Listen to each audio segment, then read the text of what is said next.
No te quedes fuera. Aprende sobre fenómenos naturales, sus riesgos y planificación territorial. Cada martes y viernes a las 11 de la mañana con Cristian Farías en divoxradio.com. Bueno, vamos a comenzar entonces con esta entrevista de hoy día. Ya lo ven a ustedes ahí en pantalla, Germán Aguirre. Germán se movió, él es ingeniero civil de minas y se movió desde la minería al mundo de los datos y de la tecnología y de Internet de las cosas y de también la ciencia ficción. Yo sé que te gusta harto la historia que está detrás de esta evolución tecnológica. Así que queremos darte la bienvenida a este programa y agradecerte por aceptar nuestra invitación. Muchas gracias, Nancy.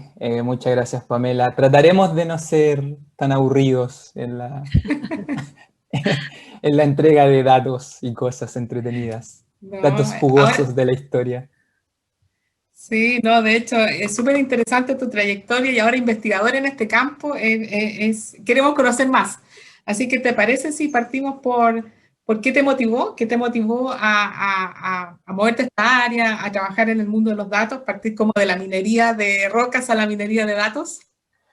Es súper entretenido el devenir que tuve. ¿Por qué? Porque yo vengo de una familia de muchos mineros, abuelos, tatarabuelos que trabajaron en salitreras, que se dedicaban un poco al tema de herrería, ¿cierto?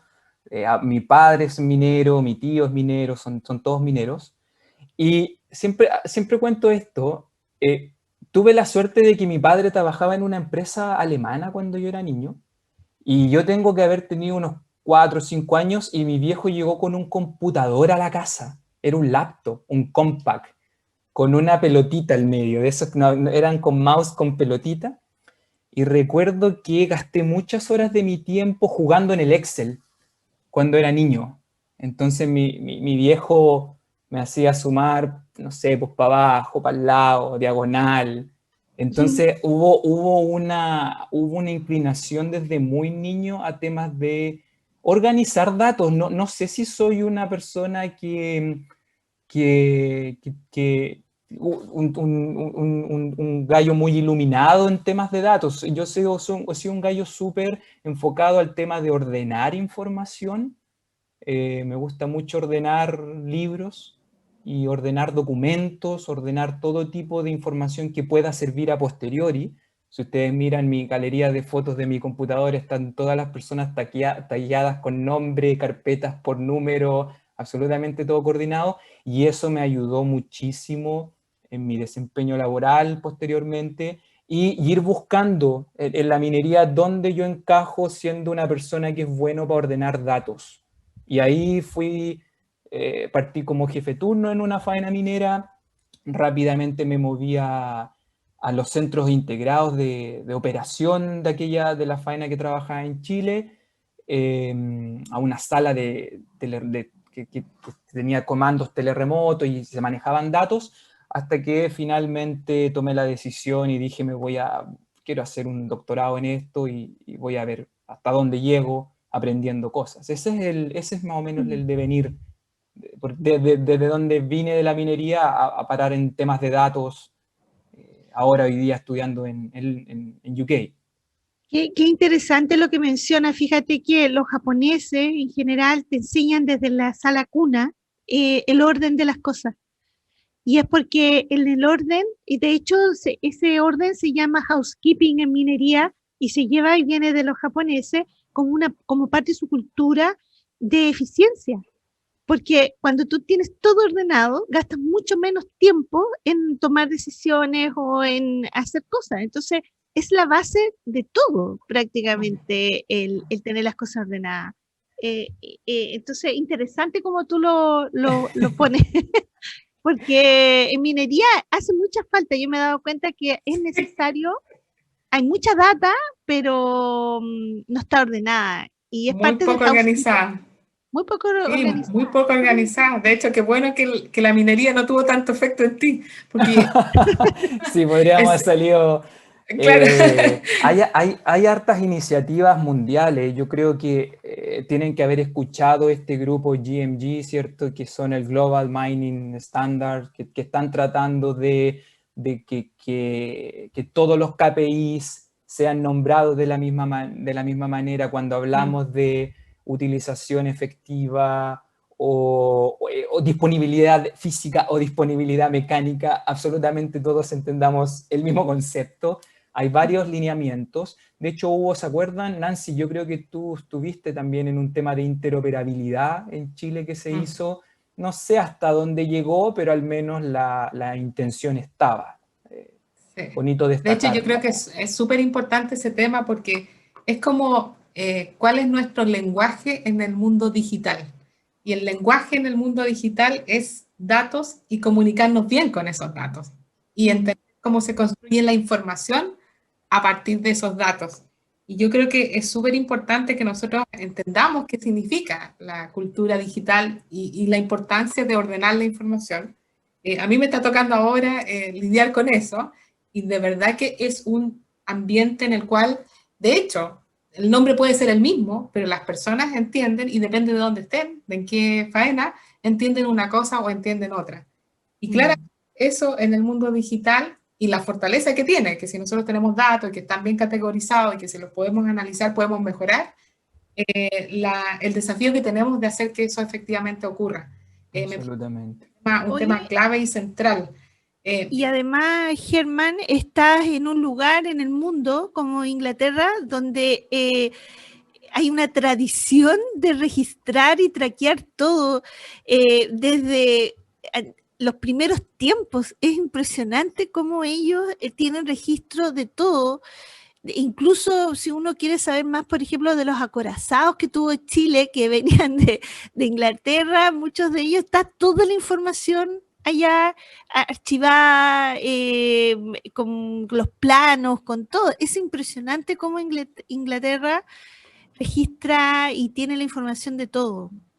Efectivamente, si vienen para acá, no se vayan inmediatamente a la sala de Egipto en el Museo Británico o a ver el Moai, que hay una disputa tremenda por si el Moai tiene que estar acá o no. Y lo mismo con las esculturas griegas que están en una disputa. Yo les recomiendo siempre ir a la sala número 1 del Museo Británico, en donde uno puede conocer su historia, ¿cierto? Y ver esto que tú hablas, Pamela, que los registros desde las primeras clasificaciones de flores, toda la clasificación de fósiles, todas las clasificaciones de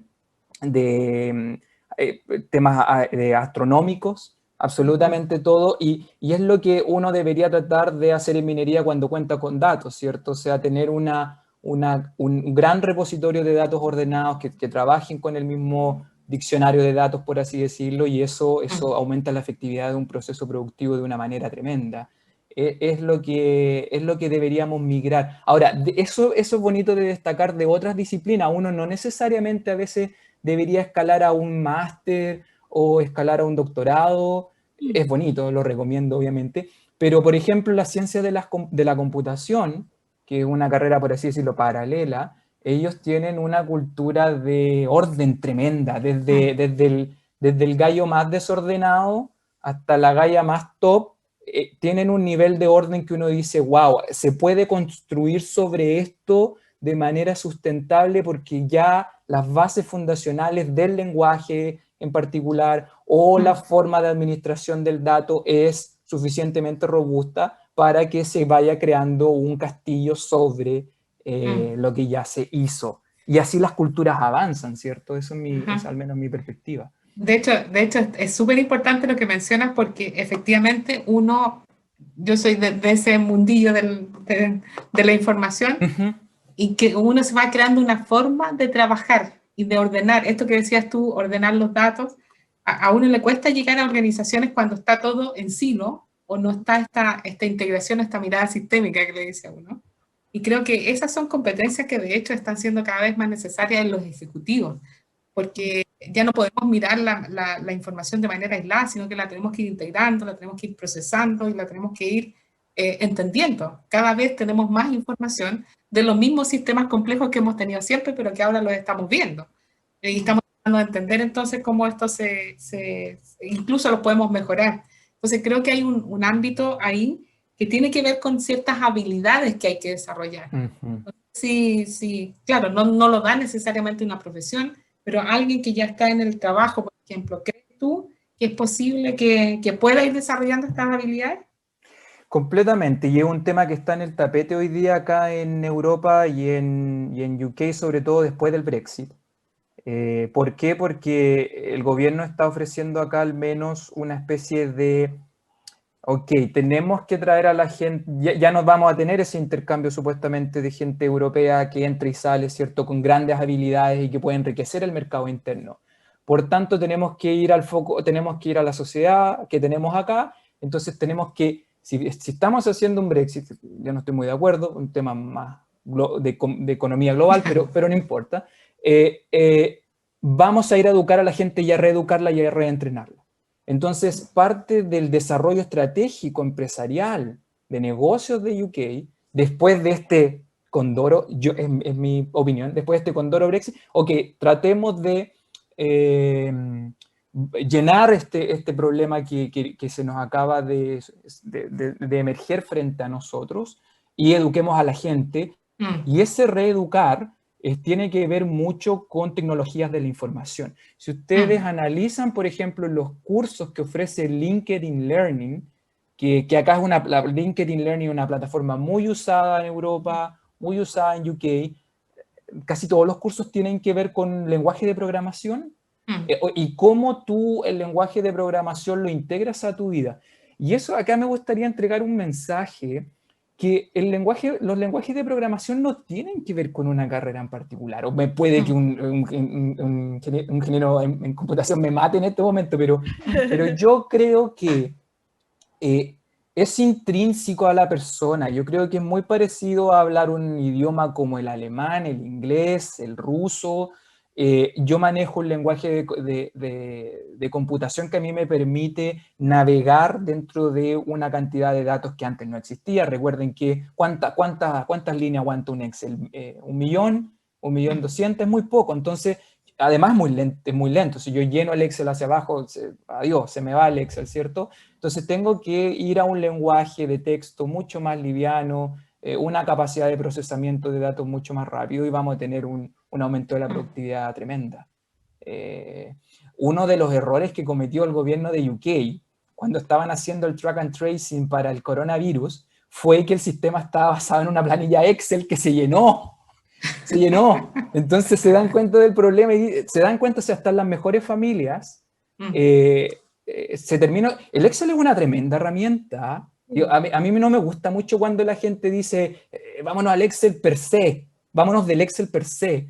Es una herramienta que, si ustedes se dan cuenta, desde que Microsoft se creó por ahí por los años 80, todo el mundo basa su estructura organizacional en los Excel. O sea, el salto, uno habla de los iPhone, uno habla de los computadores, pero el salto en productividad que dio Microsoft, que en algún momento fue tildada de monopolio, ¿cierto? Y lo fue, ¿cierto? Se comió intencionalmente a su competencia, no debería ser así.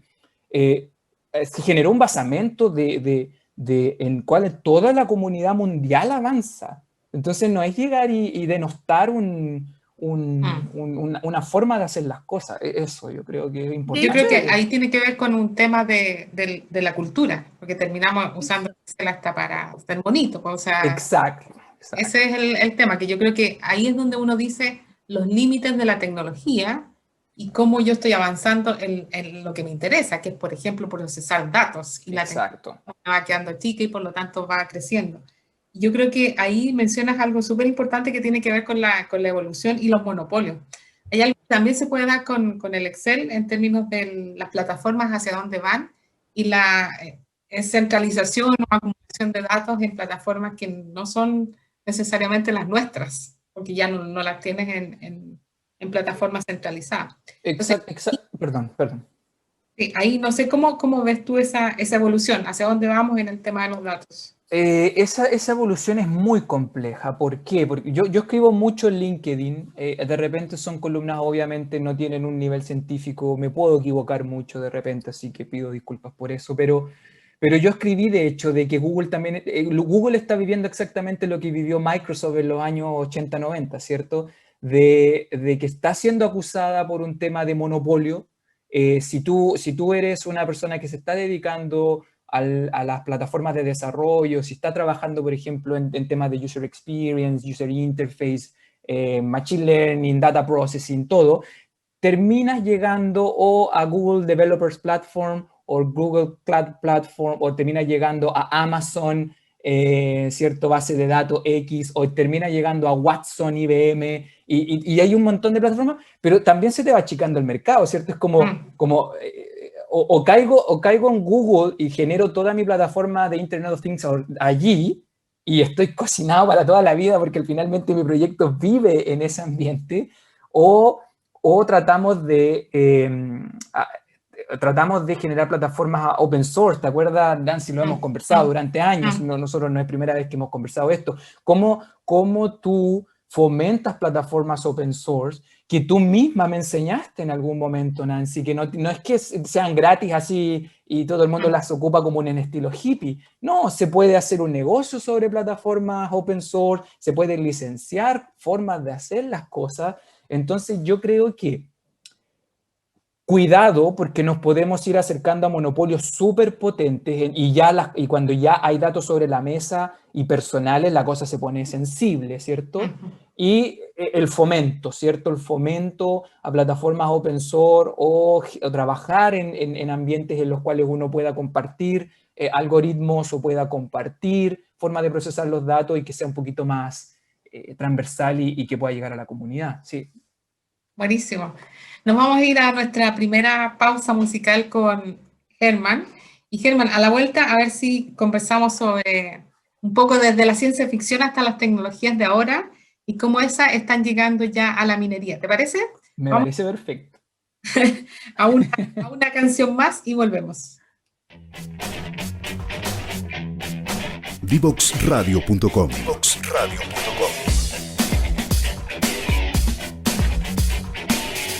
Conversaciones que simplifican lo complejo.